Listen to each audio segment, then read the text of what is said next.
Hello friends, welcome to the jungle. We got a reading for you guys today. And I got a couple things that I want to check in on. I love that we've got love at the bottom of the deck. Okay, this is my Sacred Destiny Oracle, which really wants to talk to us. Welcome. I hope you guys are doing well. If you guys want to book a personal reading, all the information that you need for that is in the description box below. My name is Molly, by the way, and this is Soul School. So welcome and or welcome back. We've got love on the bottom of the deck, and I realize that the lighting is not ideal for this. It's ideal for me right now, just because if I were to turn around, that sun would be in my eyes. But love, it's just this beautiful flowering. It's this beautiful blossoming. And there's more to unpack there. Okay, so we're going to go ahead and do that. But I want to talk about the two questions that I have for Spirit today. One is, of course, I just keep getting all these synchronicities and confirmations about us being in a liminal state and the importance and the power of the liminal state. So I really want to check in on that kind of information, like what Spirit got for us on that topic. And then I also just kind of want to see what we've got about the new moon eclipse that's coming up this weekend in Taurus. Okay, I've also got a very sandy Freddie that's just kind of rolling around. I've got my blanket out on the sand, and Freddie's just like rolling around, dying for my attention right now. So he has been very politely disinvited from the blanket so that I can get this reading done. Let's look at this love, okay? Because isn't it always the message? I mean, there's nothing that it can't fix, okay? The moment contains love. Yeah, I do feel like this scene that we've got going on in the background is a really good representation of this state of liminality. It's like reaching the top. I don't know how well you guys can see it. There are some stairs, okay? So there's these stairs that just lead out to this cliff. And I really feel like the flowers growing up right there in the middle of our path, this is a really great message. I like this message as I see it unfold, okay? Is to love the journey, to love every step of the journey, even these liminal states, even these very, very in-between states that don't feel really very comfortable to us. I'm going to light some incense. But I really do feel like there's something about this liminality that is just a new part of our reality. And that really what's coming through is that the power of the liminal state is in the potential. All right. So they want me to talk about quantum physics, my understanding of quantum physics. All right. So one of the mind-blowing revelations of quantum physics is they're like, well, we're pretty sure that light is a wave. But then we go and we study it, and sometimes light looks like a particle. And that's when scientists really begin to understand the role of the observer in the state of the thing that's being observed. And it's the same for electrons. We've been told there's this nucleus, and we've got protons, and then we've got all these electrons. And the picture that we were given in science, that I was given in science class, was almost that they looked like planets that were orbiting around the nucleus of the atom, when that's not really how they exist. They exist in a field around the atom, and it's not until you attempt to observe it that it assumes a location within that field. You guys with me there? Okay, meaning, and there's just so many messages that I've had kind of pop into my consciousness recently that really confirm this. That there's a lot of the universe that hasn't been created yet. And it's not going to be created until we observe it, right? And we see what we're trained to see. It's this really interesting writing of the universe through our own vision, through our own third eye, right? That's the potential in a state of liminality. In other words, the end of this chapter has not been written yet. It's still in a state of being written. I'm hearing that Natasha Bedingfield song, "The rest is still unwritten." Okay, so part of the message coming from Spirit is it would behoove us to learn to love the state of liminality. Just to go ahead and break through the fear threshold that I know I've been trying to work through this week. It's like, I talked about the baby. When you swaddle the baby, and then if you unswaddle a baby, it's like, oh my God, there's all this space. What am I supposed to do with it? And you and I know that there's potential in that space. That's how the baby's going to learn to understand itself within that space, right? But it's scary. It's a little like, it's uncomfortable at first. Okay? So these flowers popping up at this exact point on our path where we've almost reached this precipice is saying this is a part of the journey too. This is the part of the journey too. And it behooves us to learn to love the whole journey. But also, I feel like it's the journey loving us back. Okay? Like just the spirit of inquiry, the spirit of curiosity, the spirit of playfulness, of like, well, let's just try this and find out. The spirit of fuck around and find out. In a really positive way. Okay? That's what we get to be and do in this state of liminalities. We get to play with the energies. Okay? Yeah. This is what all the inner child healing was for. Because your inner child can make sense of this state better than you can. So opening up your heart to love. The next one that we have here is truth. Ooh, and then we've got voyage. And new beginnings. Wow. I'm going to show you all of these. Truth. Okay. This is really about standing in your own truth. Like, because it's just like, ooh, that tree feels kind of alone out there. But at the same time, it's not. It's connected to everything around it. What is in the sky? Oh my God, you guys. I've never seen this before. Who the is that? Who is that? What is that? Can you guys see? There's some sort of being emerging from the clouds. And it's looking pretty angelic to me. Okay? So the truth that's in this is even if you feel alone amongst the human beings that are surrounding you, you know that everything in nature and the world of spirit, you know that this is the truth.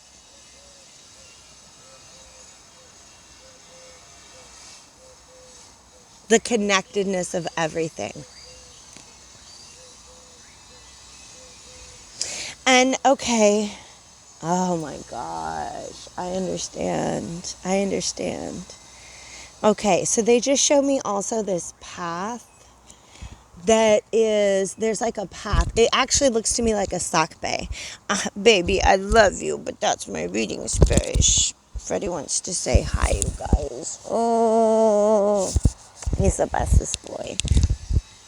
He's got to go be the bestest. That's coffee, babe. No, you got water over there.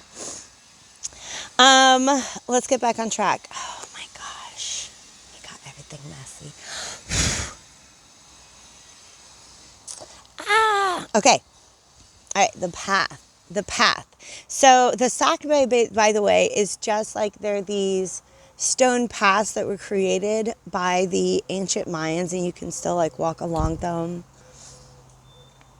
But it's just these white paths, and they're these sacred roads. And the reason they're white is because they light up. Okay, that's important. They light up in the moonlight. So you could travel them at night.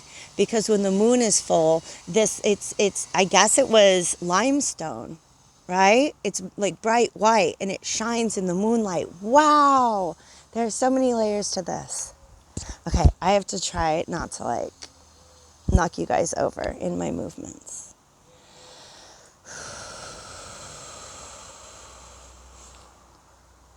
But also, the message of the path being overgrown is one that came to me quite some time ago.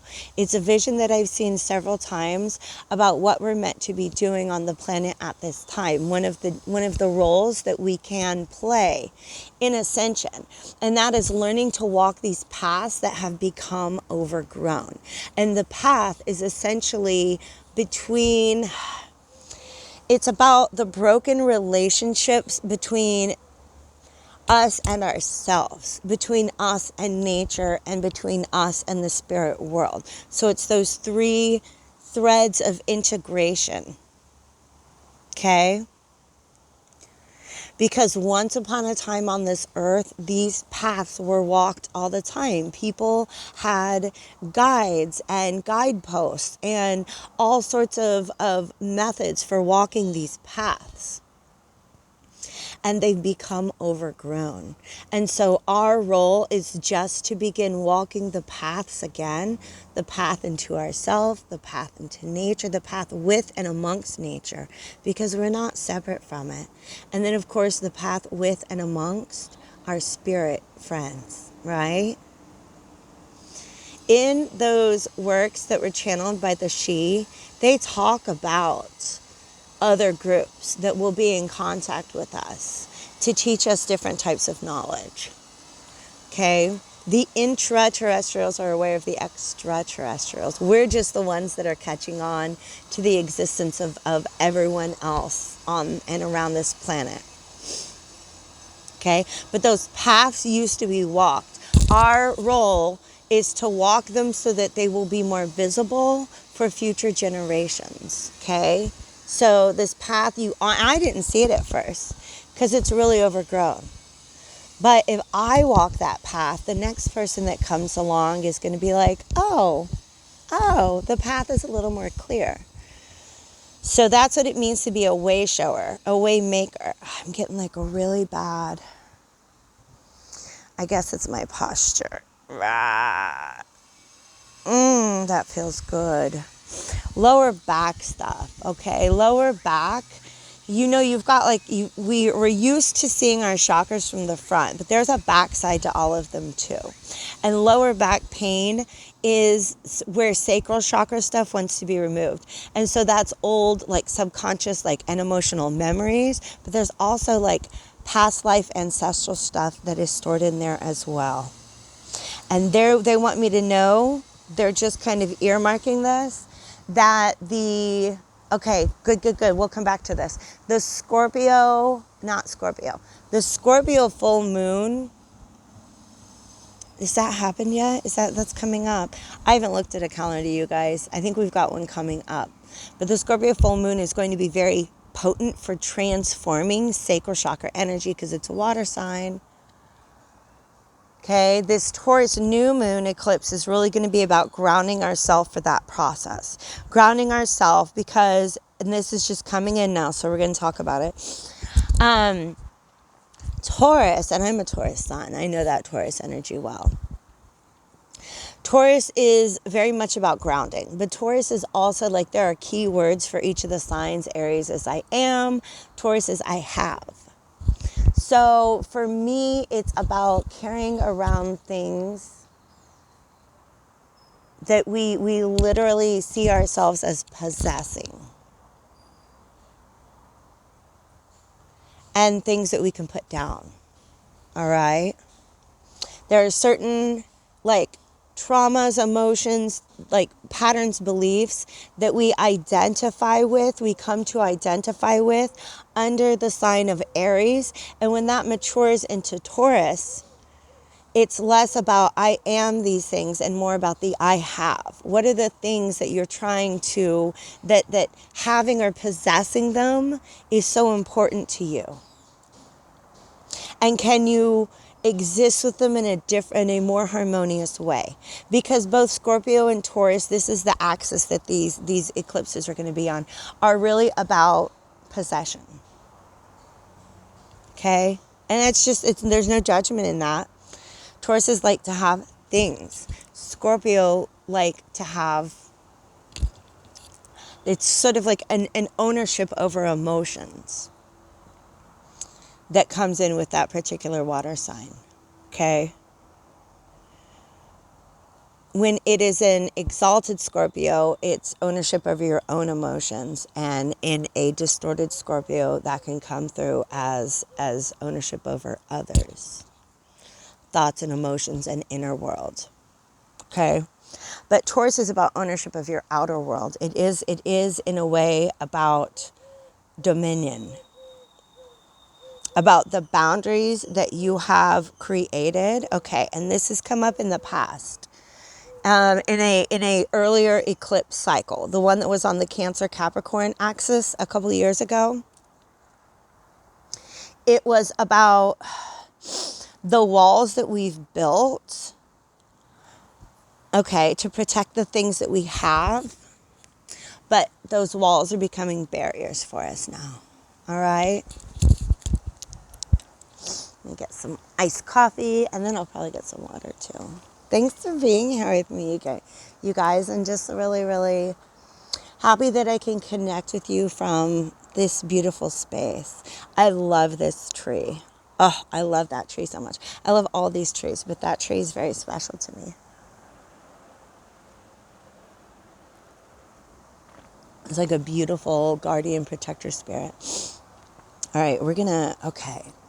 All right, as we're talking, I just really need to move the energy around my body. So we're going to open up my hips.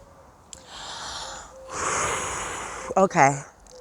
That's where we hold on to a lot of that stuff, is in our hips. Okay. So whenever we go through an eclipse cycle, we have to understand the new moon is where the sun and the moon are in the same place. They're in the same sign. They understand each other. The internal and external world are vibing together, right? When we get to that full moon, they're going to be polarized. And so the new moon leading up, the new moon eclipse that leads up to that full moon eclipse is a really, really good one for grounding, for stabilizing, for allowing a physical transmutation, okay? Just by moving the energy through your body. Because under the full moon, it's going to be moving through our psyche. All right. Oh, got my lid on. Okay. So, back to these cards. Oh, man. Okay. Each one of these is so freaking loaded.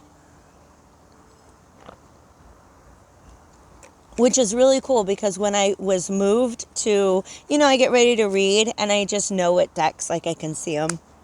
What decks want to come out. And I get kind of underwhelmed by this one because I'm like, what? It's just like a word and a picture. But each of these like details are really, really, really popping out. We're talking about this full moon, right? And remember how I said that under the new moon, we get to move that energy through our body, and under the full moon, it's going to be moving through our psyche, all right? And so we've got this whale that's carrying like a smaller whale. Whales, for me, are a fifth density. Oh my God, okay. They're a fifth density energy. And these whales are not moving through the water, which we typically would associate with emotion. It's like they've transcended what?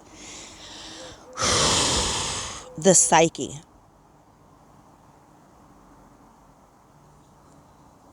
I'm not sure what that means.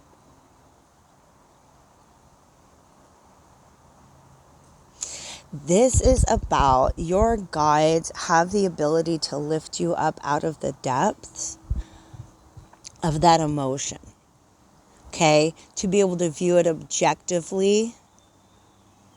That's how we transform the emotion. Because Scorpio is all about, it's Pluto ruled. It's all about transformation. Okay?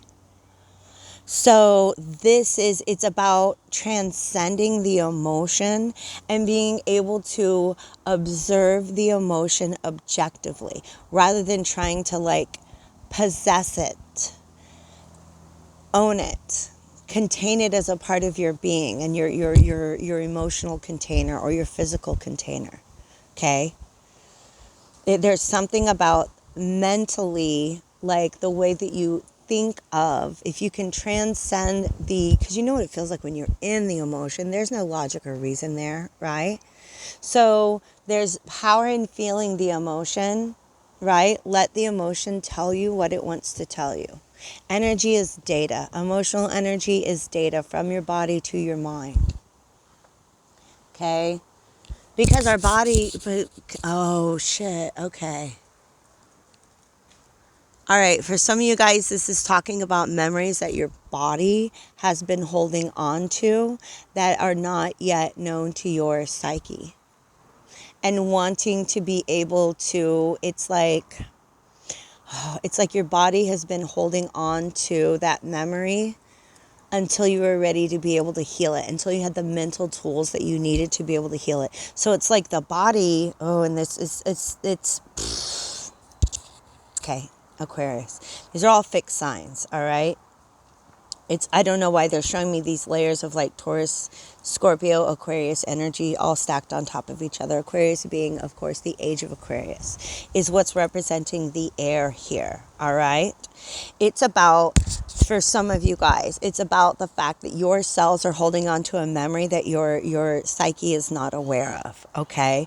So what happens is the body wants to release the memory, and it's first going to be felt emotionally, and it needs to go through that process of being felt emotionally, okay? Because it's like the memory contains data that your body wants your mind to have. But at the time that the event occurred, your mind was not prepared to process that data, okay?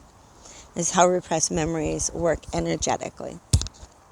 So the body is storing it. The body wants to release it. The emotions will flow. Let the emotions flow. All right. Observe it all objectively as much as you can.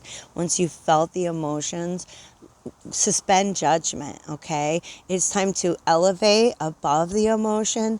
Look at yourself in the emotion and feel compassion for that person. Okay. That person being yourself. Okay. But it's about the fact that we have, it's like, it's an energy this energy that's going to help us to transcend the emotion and see it objectively.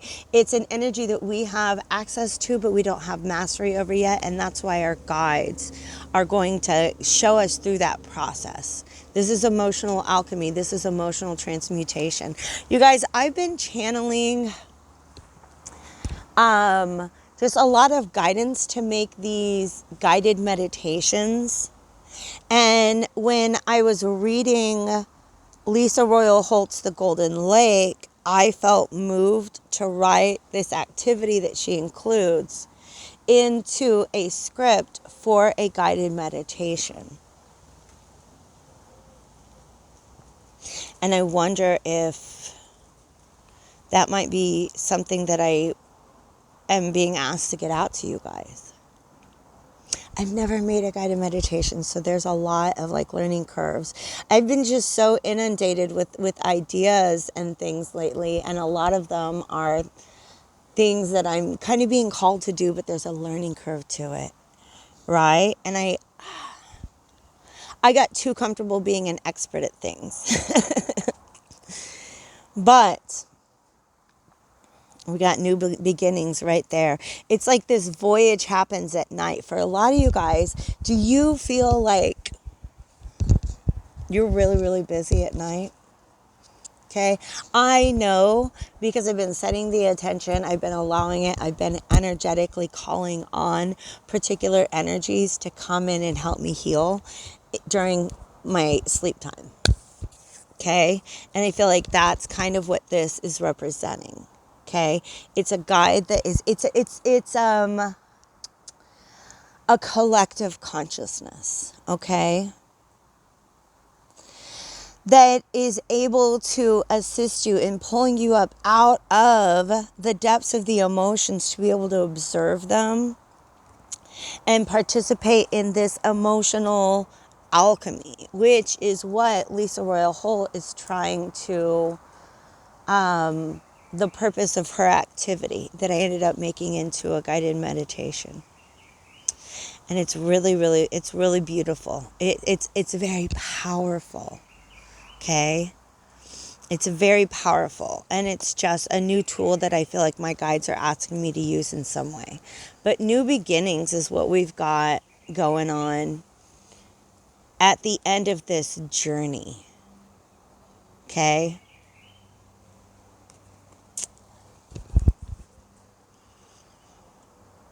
I really feel like they want me to bring up a message that I observed in, was it San? It might have been San's Leo or Virgo reading, where she talked about this energy that wants to purify you because there's something new that wants to be expressed through you, that you want to be in the purified state when that comes through. Okay? And I feel like that's a really collective message for a lot of us. Okay? Gosh, I feel like there's more message in here. All right. Also, I've got quartz out, you guys. I have 3 pieces of quartz that I was called to bring out today. And I'm always kind of like, all right, well, now what do I do with this? And I was just asked to put them in the sun. And so a lot of times, if you're a crystal connoisseur, you might be in the habit of charging them in the moonlight, but you can cleanse them in the sunlight as well. And I feel like that is something that we can do during the new moon especially. Okay? But also I feel like it's something about light codes. Okay? Like the light codes, this energy that's coming off of the sun. You guys, actually, I had so many channeled messages coming in. Some of you guys you possess, speaking of the things we possess, a crystal, a quartz that you have at some point in time held next to your heart space in a relaxed state, like you're in meditation and you're just like opening up your heart space and you got your crystal there, right? Here's the thing about quartz crystals. It records vibrations.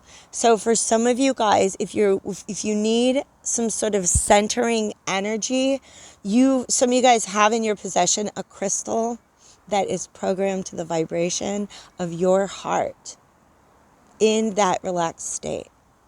And you can get back to that relaxed state by reintroducing the crystal to your heart chakra. But also, I feel like they're just sitting here like soaking up. We talked about energy as data, energy as information. It's just soaking up energy and information from the sun. All right, Spirit, what else? What are you wanting to let us know with this voyage card? Because I really feel like it has a lot to do with the Scorpio full moon, with the full moon eclipse that's coming up. Spirit, what would you have us know about the energy of the full moon eclipse?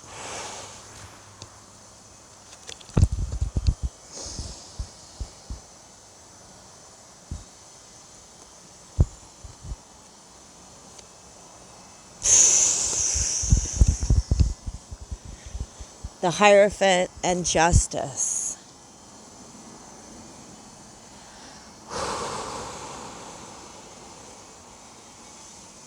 That's a really big energy, you guys. I didn't mean to go this long, but look at this beautiful energy. We've got nature spirits all around us. All right. What, you guys? These are huge energies, you guys. These are huge energies. They do want to talk about, how do I say that? There's a higher law. Obviously, we know this. As above, so below, right?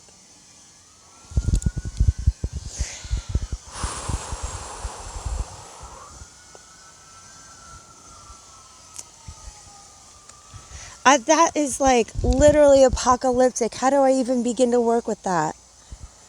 The starting point that they're giving me for these 3 cards, how do I even, this is a whole can of worms. It's just an idea, it's a concept that we're going to unpack together, all right? The idea in the book of Revelations that some people are somehow going to be lifted up. And then there's some sort of like, I don't want to use the word rapture, but that's what happens in the story. And then these people are kind of like placed back down. It is a, how do I say this?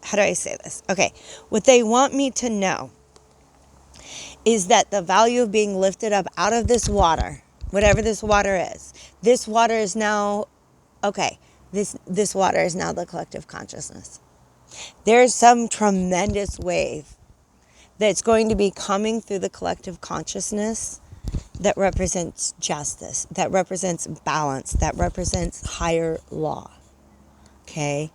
And there is a benediction here, but the benediction is also just the as above, so below, isn't it? Isn't it though? Isn't it? As above, so below.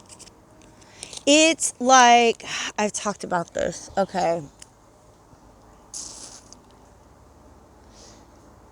As above, so below is just the idea that what exists in the vibrational state, right, is what should be expressed in the material reality that we all perceive.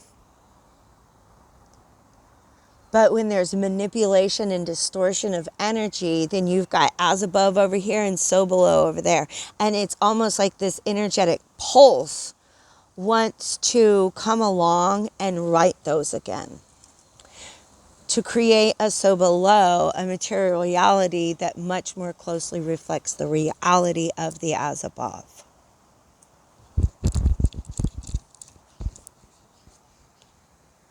But there's also, look at these, oh my gosh.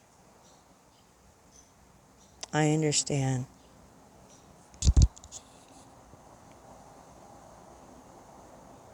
The bear represents the animal world. The bear is representing nature. Okay?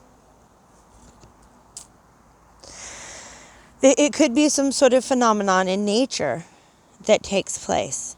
But anything that happens naturally is going to have the effect of exposing things on an institutional level.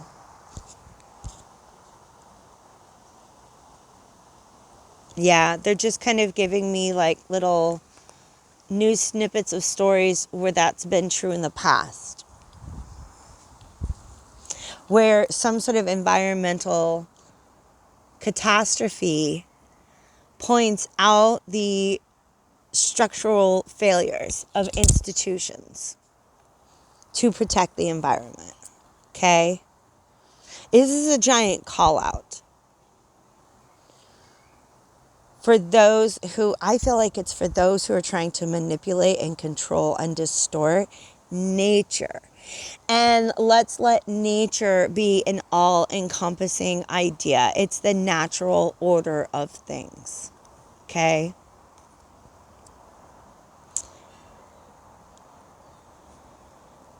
All right, let's do the Starseed Oracle. This will be our last card, I think. Inner Earth.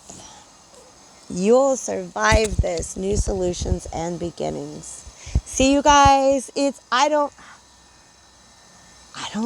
know how it works, because it's not a literal translation of the book of Revelations, like we are all going to somehow be like lifted up. But it's an energetic, there's something energetically that those of us who are tapped into a certain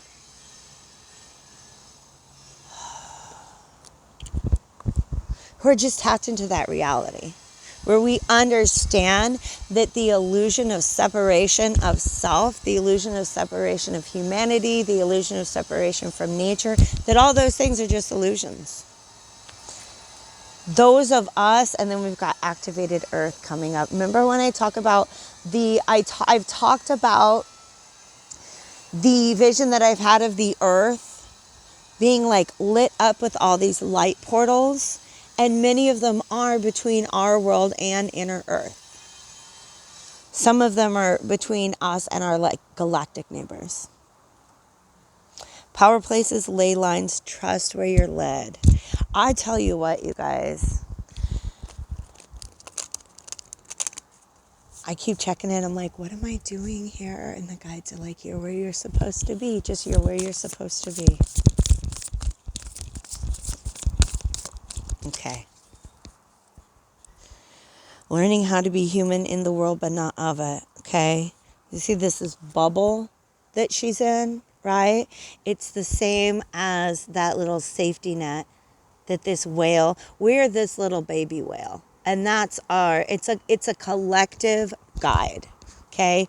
Which many of your guides are collective consciousnesses. They just interact with you as if they're a singular being, because that's what makes sense to you. Ooh, I felt it. I knew it. I knew it had to be done. I knew it had to be done. I knew it had to be done. Something about that Scorpio transformation energy. Scorpio is ruled by Pluto, but also by Mars. Okay, look at what we've got here. Karmic relationships and the great severing. Do you see how it looks like there are two Earths here?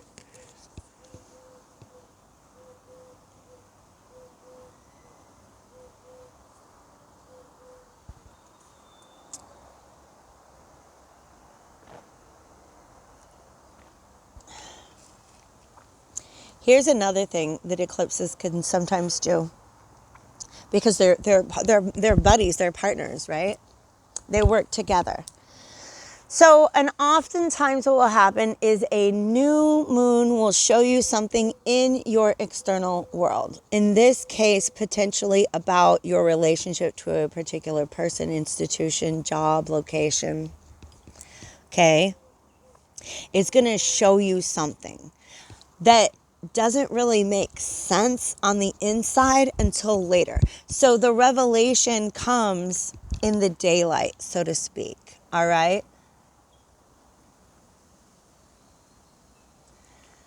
That 2 weeks later, when we have this full moon come through, it sparks a revelation on the inside. It sparks a realization. Okay?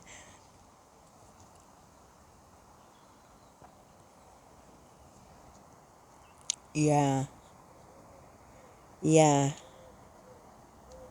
There's going to be a lot of decisions made and a lot of just allowing yourself to let go. Okay, all right, they want me to loop it around. All right, when I talked about things that we want to hold on to, people, we can't do that with people, okay? When we're going through when we're going through this, our own ascension, our own awakening, there will be certain points, certain thresholds that we pass through. You can't take anybody with you. They might pass through that threshold at a later time. But I think some of us have been subconsciously committed to bringing somebody with us. And we have to understand that our path is ours and theirs is their own. Okay? But it leads to soul growth, okay? Because every relationship that we enter into is a mirror of ourself. And when we say no to a relationship that reflects an old vision of ourselves, right? Then what we're saying is that I don't see that vision of me anymore. That person no longer exists when I look in the mirror. The person who formed this relationship, it's not there. The transformation has taken place. And once the transformation that's triggered by a person, institution, job, location, once that transformation takes place, it's time to release and move on. Okay? So that's we can just let ourselves out of karma now. You realize that. Like the doors, like the locks have been taken off of the door. We can transcend it anytime. Because karma is a mechanism that is just meant to give us a mirror reflection of ourselves. Once we clarify what we see in the mirror, we don't need it anymore. We don't need to participate in it anymore. We can transcend it. We can sever ourselves from those patterns that no longer reflect the us that we see when we look in the mirror. Okay? Trust the process. Okay? This is a new moon growing, right? It hasn't yet become full. This represents the next 2 weeks. Just trust whatever it is that this eclipse season is wanting to illuminate in your life. Okay, my loves?